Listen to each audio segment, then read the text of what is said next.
अपना बनाने के लिए वो भी लालायित हो जाते हैं।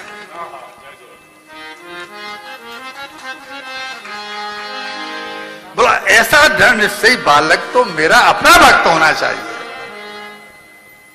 भगवान कह रहे हैं, यहां लिखा है, मैं नहीं कह रहा हूं, अयम जीव मम भक्तो भवतु, यह जीव तो मेरा भक्त होना चाहिए, इसको संसार में कैसे छोड़ दूंगा। भगवान के मन में इच्छा जागृत हो गई और तुरंत नारद, भगवान के मन है नारद जी, तुरंत उनको संकल्प दिया, मतलब प्रेरणा दी, जाओ मेरा भक्त बनने के काबिल है, इसको जाकर के मंत्र दीक्षा दो, ये मेरी गोद में बैठने के लिए निकला है और मैं से अपनी गोदी में बैठाऊंगा।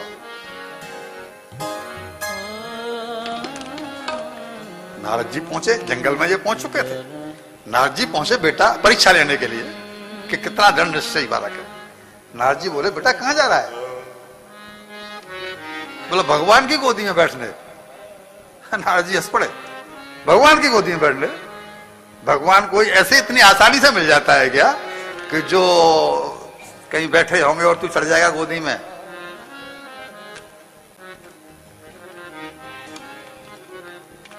भगवान की गोदी में बेटा बैठना बहुत मुश्किल है। यह प्रसादम सवै पुंसा दुराराध्यो मत मम, इतना आसान बैठना नहीं है। जय जय। दूसरी बात, इस जंगल में तेरी रक्षा कौन करेगा? तुझे कौन भोजन कराएगा? हाथी शेर चीते इनसे तुझे कौन बचाएगा? तुझे कौन खाना खिलाएगा? अब सुनिए दृढ़ निश्चय। कल मैंने कहा था कि पापात्मा मां से धर्मात्मा पुत्र नहीं हो सकता। अगर किसी महिला का कोई बेटा कपूत है, कोई बेटा दुष्ट है, तो वो मेरी बात को बजाय बुरा मानने के चिंतन करे कि मुझसे कहां पर भूल हो गई। बुरा मानोगी मेरी बात का तो चिंतन नहीं कर पाओगे, चिंतन नहीं होगा तो सुधार नहीं हो पाएगा। भाई जब चिंतन नहीं होगा सुधार कैसे होगा? मेरी बात का बुरा नहीं मानोगी, अच्छा बुरा मानोगी तो मेरा क्या बिगाड़ोगी? और बुरा नहीं मानोगी तो अपना सुधार कर लोगी। क्योंकि कभी भी ऐसा हो ही नहीं सकता कि हमारे जीवन में कष्ट आया है तो बिना हमारे किसी अपराध के वो आ गया। ये कह रहा है, कमाल कर रहे हैं आप, क्यों? बोलो मेरी मां ने कहा है, मैं आपकी बात कैसे मान लूं? नारद जी से कह रहे हैं भरत ध्रुव जी कि मेरी मां ने कहा है कि राम झरो के बैठ के वो सबका मुजरा ले, जैसी जाकी चाकरी तैसो ताकू दे। तो क्या वो सर्वव्यापक भगवान मुझे देख नहीं रहा होगा? नाथ जी क्या जवाब देते? बोला देख तो रहा है। क्या जवाब देते? तो क्या बोले? हाँ देख तो रहा है। मेरी मां ने जो कहा है वो सत्य कहा है ना प्रभु? कि हाँ तुम्हारी मां ने सत्य कहा है। तो जब मैं उनका भजन करने जा रहा हूं तो उनकी जिम्मेदारी है कि नहीं मेरा पेट भरने की? हमने भी क्या सुनाया कि जेबों में पैसे नहीं और मांगत में सकुचा है। कोई बनिया है तो भीख तो मांगेगा नहीं। जेबों में पैसे नहीं और मांगत में सकुचा है तो भगवान कहते हैं भैया तेरे पीछे मैं फिर रहा हूं कि तू भूखा नहीं रहे। तो जब वो मुझे देख रहे हैं, जब वो मुझे देख रहे हैं तो क्या मेरे भोजन का इंतजाम नहीं करेंगे? और दूसरी बात यह, मां ने यह भी कहा था क्या कि भगवान का ये प्रण है कि करहूं सदा तिनकी रखवारी। कौन? किनकी? जो मेरे पथ पर चलते हैं। कैसे? जिम्मे बालक राखें महतारी। मां के रहते हुए बेटे को कोई कष्ट हो सकता है? और भगवान ने खुद ही कहा ये बात, तुलसीदास जी ने लिखी है कि करहूं सदा तिनकी रखवारी, जिम्मे बालक राखें महतारी। तो बताइए मेरा कोई क्या बिगाड़ सकता है? और इसका प्रमाण भी मिल गया। अरे प्रमाण तुझे क्या मिल गया? कि ये प्रमाण नहीं है तो क्या है कि आप जैसा संत मेरे सामने खड़ा है।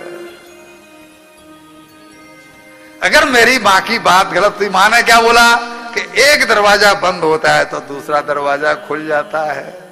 वो घर, मैं गांव को छोड़ के आया, शहर को छोड़ के आ गया, तो आप मेरे सामने खड़े हैं, इससे बड़ी प्राप्ति और क्या होगी? जिसको आप जैसा समर्थ गुरु मिल जाए उसको क्या भटकना पड़ेगा? नारद जी खुश हो गए, लोग आ गए कि वाह क्या बात है। भक्त फिर भी विचार करो।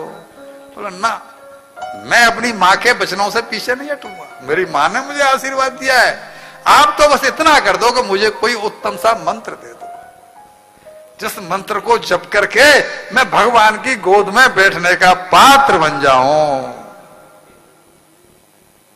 और उस परम पद को पालूं। उस परम पद को पाए बिना मैं लौटूंगा नहीं। यहां क्लियर लिखा है, पदम त्रिभुवनोत्कृष्टम, पदम त्रिभुवनोत्कृष्टम जिगोषो साधु वर्त में। मैं लौटूंगा नहीं बिना भगवान की गोद में बैठने की पात्रता पाए बिना। नारद जी लट्टू तो हो ही गए थे, पर भक्त अब मैं हूं, चिंता मत कर, तुझे मंत्र देता हूं और तुझे अपना शिष्य बनाता हूं। और फिर वो गाड़िया जी मंत्र दिया है, ओम नमो भगवते वासुदेवाय। ये 12 अक्षर का मंत्र है, ये पुरातन मंत्र है, ये महामंत्रों में सबसे पुरातन मंत्र है। ओम नमो भगवते वासुदेवाय। भगवान राम का जब हम राम कथा सुनाते हैं तो वहां पर स्वयंभू मनु ने जो तपस्या की है, उन्होंने भी इसी मंत्र को जपा है, ओम नमो भगवते वासुदेवाय। बेटा, वृंदावन में गंगा यमुना जी के किनारे जिन लोगों ने 84 कोसी परिक्रमा की होगी, वो ध्रुवटीले गए होंगे। जब हमने परिक्रमा की थी तब ध्रुवटीले हम गए थे। अभी प्रभु जी, राकेश प्रभु जी ये यात्रा लेके जा रहे हैं, इनसे हमारा निवेदन है कि वो लेके जाए लोगों को ध्रुवटीला, और ध्रुवटीला दिखाएं कि वहां बैठ के प्रभु जी, इन्होंने ध्रुव जी ने तपस्या की है। उस जगह का नाम है मधुवन। मधुवन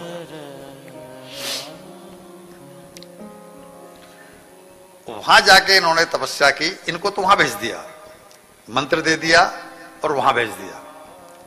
इधर पहुंचे उत्तानपाद के पास। जड़ कहां से शुरू हुई? ये कामी, ये पत्नी का गुलाम, उसको भी तो जाके देखूं। इसको तो मैं अपनी शरण में ले लिया, इसका तो उद्धार हो जाएगा नो डाउट, लेकिन अब उसको भी जाके देखूं कि उसकी क्या पोजीशन है। और जब ये उसके महल में पहुंचे तो रो रहा था। बाप है, ममता तो है, बाप है तो ममता तो होगी। बेटा प्रण लेके गया है कि या तो ईश्वर की गोद में बैठूंगा, वरना तो वहीं देखो त्याग दूंगा। तो रो रहा है, पत्नी के सामने नहीं रो पा रहा है। दब्बू पत्नी के